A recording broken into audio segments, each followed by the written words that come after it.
Olá, sejam bem-vindos a mais um Câmara Entrevista. Estão sendo discutidas no Congresso Nacional mudanças na jornada de trabalho. Para entender melhor sobre esse tema, eu recebo o advogado Cid Magalhães.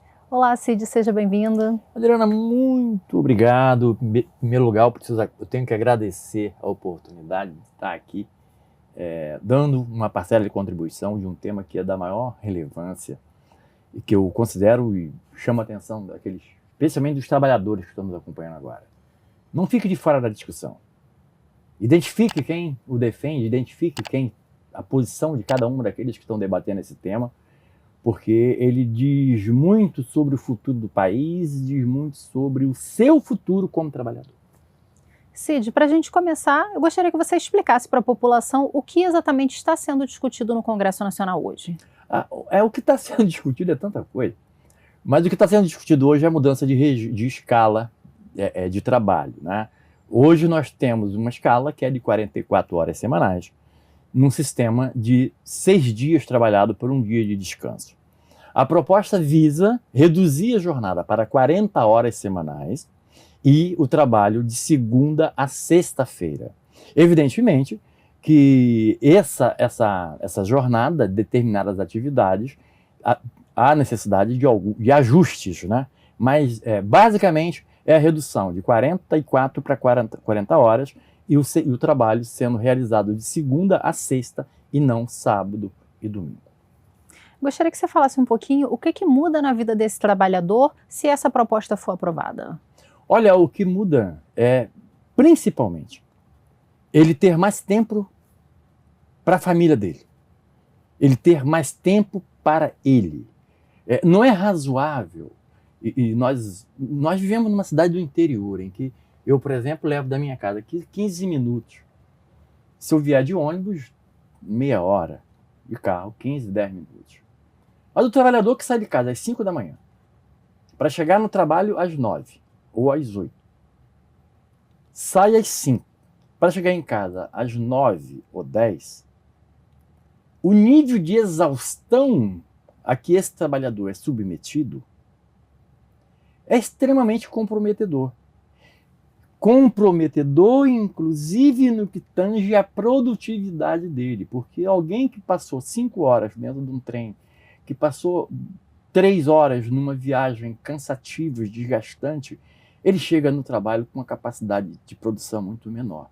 E se o trabalhador tem maior felicidade, o que se chama? Por que maior felicidade? Poder acompanhar o crescimento dos filhos, poder saber como estão os filhos na escola, e conhecer melhor os problemas do companheiro ou companheira dela, né? Do marido ou da esposa, porque vale para os dois. Então, o marido que chega em casa totalmente desgastado, a mulher que chega em casa totalmente desgastada, tem uma qualidade de vida. O marido e a mulher que tenham um tempo maior para se dedicar à casa, um tempo maior para dedicar a si mesmo, ao seu descanso, ele com certeza, a gente chega a uma sociedade muito mais justa e a pessoas muito melhores para continuarem a produzir e alavancar esse país. Essa é a grande realidade. A despeito dos discursos contrários que surgem, né, sobre o qual nós vamos falar daqui a pouco, mas é muito diferente. A pessoa ter 2 dias na semana para descansar efetivamente e retornar na segunda com maior gás. Eu adianto desde logo o que as experiências que foram feitas com esse regime de trabalho foram extremamente bem-sucedidas do ponto de vista da produtividade. Então, a princípio, a impressão que se tem é que o empregador terá um prejuízo de 4 horas por trabalhador, né? Agora, o que esse indivíduo, produzindo mais, é capaz de fazer com as horas que lhe são dedicadas ao trabalho?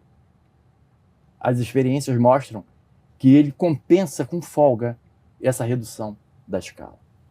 O senhor mencionou que já houveram outras experiências, né? Eu gostaria que o senhor mencionasse quais os países e como que foi aplicado isso. Olha, eu cito aqui Estados Unidos, onde a escala prevalente é 5/2, o Reino Unido, a Alemanha, e nós vamos além e vamos encontrar países como a Islândia, por exemplo, que está discutindo a escola 4/3. 4 dias trabalhado para 3 dias de repouso. E o que dizem as estatísticas? O que dizem os números? Que isso contribuiu favoravelmente para a geração de emprego e para a produtividade. Muitas vezes, e existem empregadores de boa fé, que diante de uma mudança fica preocupado, como é que vai ser agora? Né? Existem esses de boa fé. E o que eu posso assegurar a eles, busquem informação. Busquem informação que vão descobrir que resistências como essa nós já tivemos em outros momentos, expectativas negativas, diagnósticos macabros já foram feitos diante de mudanças anteriores e não se confirmaram. O que se confirmou é que à medida em que as condições do trabalho são favorecidas, são melhoradas, essas melhores condições de trabalho se refletem na maior produtividade que compensa com folga o que hoje é visto como uma perda. Gostaria que a gente falasse um pouquinho quais são as dificuldades que as empresas, que o empregador alega nessa reformulação. Olha só, basicamente, mas antes disso, nós temos que fazer um pequeno recorte histórico, né? Quando, em 1988, se discutia a abolição da escravatura, é só você fazer uma pesquisa que você vai encontrar grandes personalidades, respeitabilíssimas pessoas, dizendo que o Brasil não sobreviveria ao fim da escravidão. Isso ia destruir o Brasil. Não destruiu. Nós prosseguimos e em 1923 foi criada a aposentadoria, que foi vista inicialmente como o fim. Vai acabar. Agora não vai acabar. A economia do Brasil vai morrer. A aposentadoria foi instituída e não houve esse reflexo. Vamos prosseguir um pouquinho. Em 1940 foi instituído o salário mínimo. Mesma parcela da sociedade que hoje diz que a mudança de escala vai inviabilizar o empregador, dizia que o salário mínimo iria inviabilizar o empregador, que seria o fim e um prejuízo para o trabalhador. Nós vamos seguir. Em 1943 foram criadas as férias, né? Imagina, férias, o indivíduo vai ficar um mês sem trabalhar em casa. Quem vai suportar esse peso vai ser o patrão. Isso não vai dar certo. Isso não se confirmou. E não houve abalo sísmico que era previsto. Depois veio um terço de férias. Mais uma vez, as mesmas reações, das mesmas origens. Em 1943, as férias. Em 1962, o 13º salário. É um absurdo. Como é que você vai trabalhar 12 meses e receber 13? Não. O país vai fechar, vai acabar. Quem dizia antes que o mundo ia acabar, o Brasil ia acabar com as vantagens, que eu não chamo... Eu não admito que sejam chamadas de vantagens, mas de melhoria das condições que tiraram o trabalhador da condição desumana que vigia durante a escravidão e foi muito paulatinamente melhorando. O Brasil sempre na esteira, lá no final da fila. Hoje, por exemplo, temos uma situação um pouco diferente, porque a escala 5/2 já é a escala adotada pelo Brasil, inclusive. Além dos outros países que eu me referi aqui, Reino Unido, Alemanha, Estados Unidos e outros, o Brasil, 70% já é a escala 6/2, 5/2. Com uma pequena diferença, né? Grande parte distribuiu essas 4 horas no curso da semana, então ele trabalha um pouco mais que 8 horas por semana para poder, ao final da semana, completar 44. O que se pretende agora é que o regime seja de 40 horas, 8 horas por dia, com 1 hora de repouso e alimentação, que não é contabilizado, né? Então,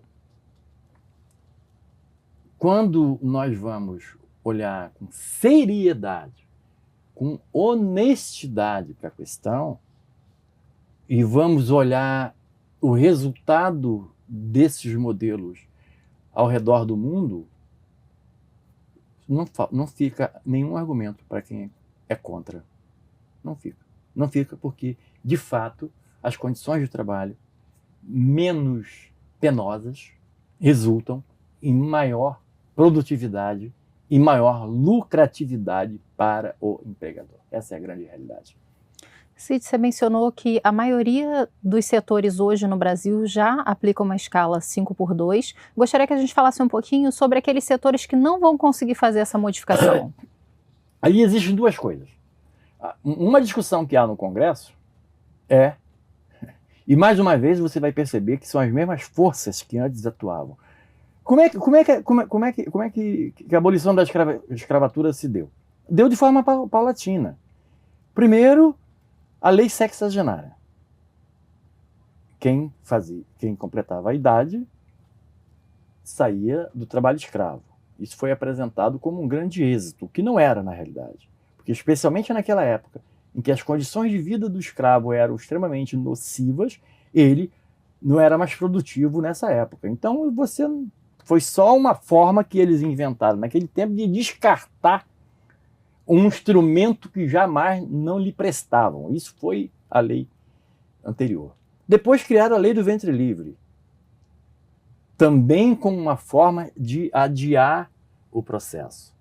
E hoje, os mesmos que antes defenderam o escalonamento do fim da escravidão, defendem o escalonamento do fim da escala 6x1, defendendo a necessidade, ao meu ver equivocada, que não é necessidade, de uma transição de 4, 5 anos. Não fosse o Brasil já, na sua maioria, a escala 5x2, faria sentido discutir um escalonamento de tão longo tempo, mas não há. Agora, mais focado na sua indagação, evidentemente que há setores de trabalho que não fecham no final de semana, e aqui eu cito as empresas de segurança, aqui eu cito os médicos, os enfermeiros, as pessoas que trabalham em hospitais. Esses setores onde a escala 5x2 não é possível, terão que se ajustar ao número de horas trabalhadas pelo trabalhador, mantendo, evidentemente, a integridade da sua atuação. Então, para alguns setores, a escala 5x2 não funciona, simplesmente não funciona. Não funciona pela natureza do trabalho. Mas esses setores em que é pela natureza do trabalho a escala de 5x2 não se aplica, é um volume pequeno se comparado com a grande massa de trabalhadores brasileiros. Cid, eu gostaria que a gente explicasse um ponto bastante importante. Existe a possibilidade de haver redução salarial com a redução da jornada de trabalho ou existe alguma proteção para o trabalhador nesse sentido? A lei é muito expressa, é muito clara. O objetivo é proporcionar melhores condições para o trabalhador. O que significa dizer que é a aplicação dessa jornada sem redução de salário. Do contrário, ele seria o maior prejudicado nesse contexto, entendeu? Mas eu digo agora falando para os empregadores que estão com medo. Nós já tivemos esse problema outras vezes. Nós já vivenciamos esse momento de incerteza que hoje cerca a mudança. Todas as mudanças são recebidas com ceticismo, né? É da natureza humana.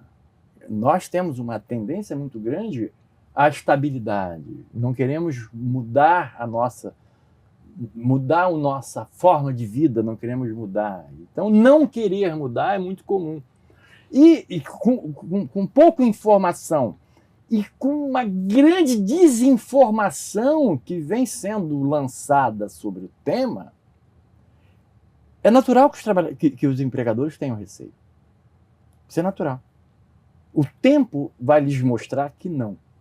O tempo vai lhes mostrar que o que vai haver de ganho do ponto de vista da produtividade vai ser muito compensador, entendeu? Hoje, com a escala 6x1, nós temos problema de produtividade, que não será realizado, que não será solucionado com a imposição da escola 7x7. Vamos agora, então, tirar 6x1 e botar 7x7. 7 dias trabalhados e 0 dias de descanso. A produtividade não vai melhorar. Não é a quantidade de dias que dita necessariamente a produtividade. O que reflete-se decisivamente na produtividade são as condições de trabalho. Essas sim, essas são determinantes. Contra a insubordinação, contra a produtividade abaixo do razoável, é gestão, é administração, é treinamento. Então as empresas precisam investir mais em treinamento de pessoal, para que o mesmo trabalhador realize as suas atribuições, as suas funções em menor prazo. Quando isso ocorre, aí você olha que coisa interessante. Quando você põe a escala 5x2, ninguém diz, mas o patrão está fazendo uma economia, porque toda a estrutura que estaria aberta no sábado não está mais gerando despesa.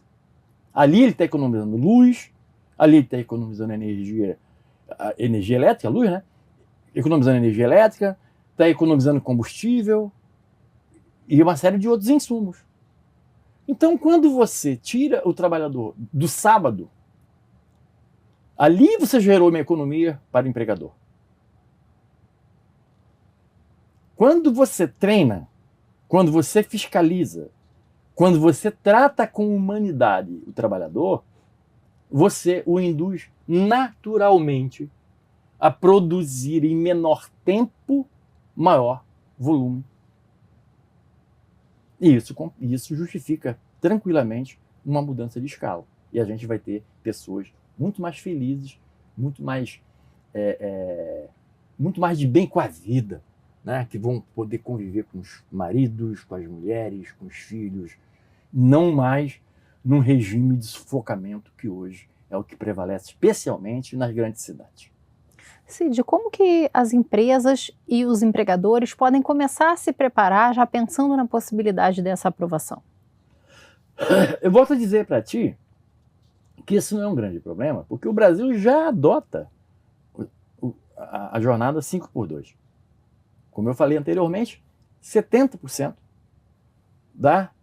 dos trabalhadores de carteira assinada, particularmente falando, já trabalham na escala 5x2.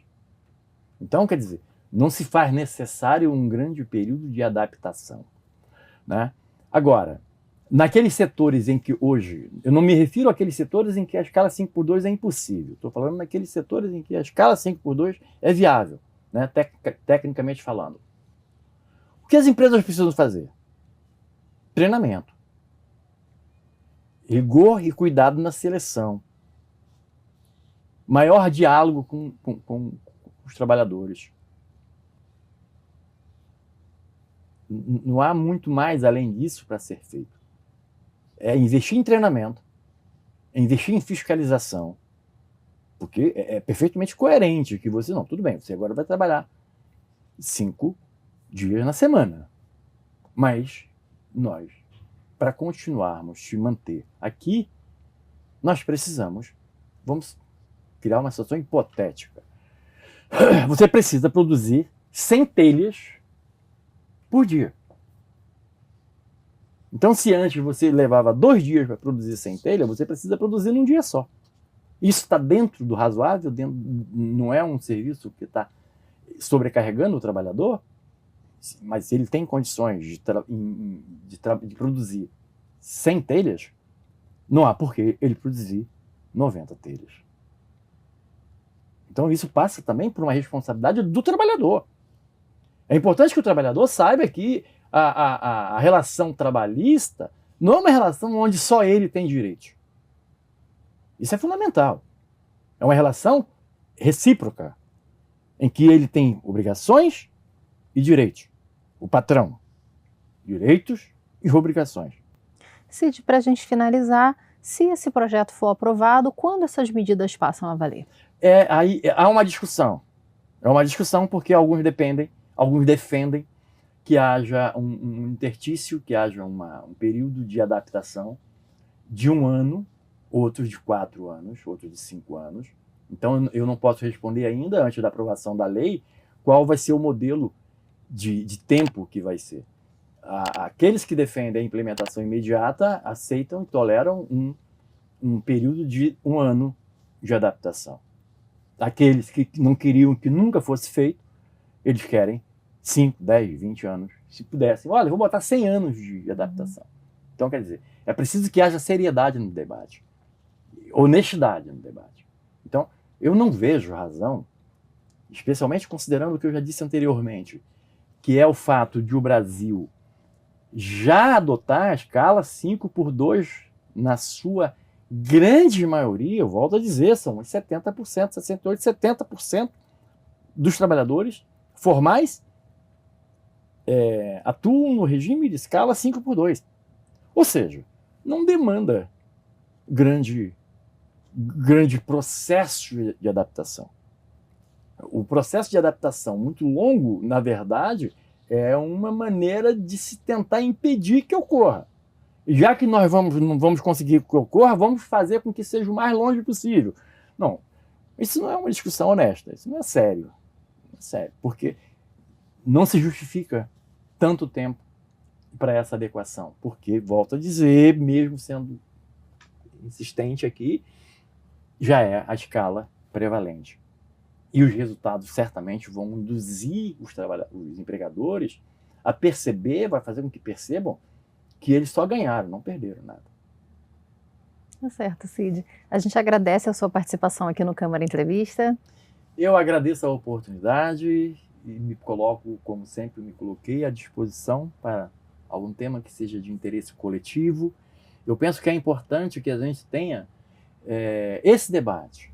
É importante que a sociedade volte os olhos para essas questões. Entendeu? É muito importante que isso acenda o interesse, a atenção. Porque o que está em jogo não são trabalhos de 5, não é só a escala 5x2, 6x1. O que está em jogo é a qualidade das relações de trabalho. E essa qualidade das relações de trabalho precisam ser melhoradas. Tá certo, Cid. Obrigada. O Câmara Entrevista fica por aqui. Até a próxima.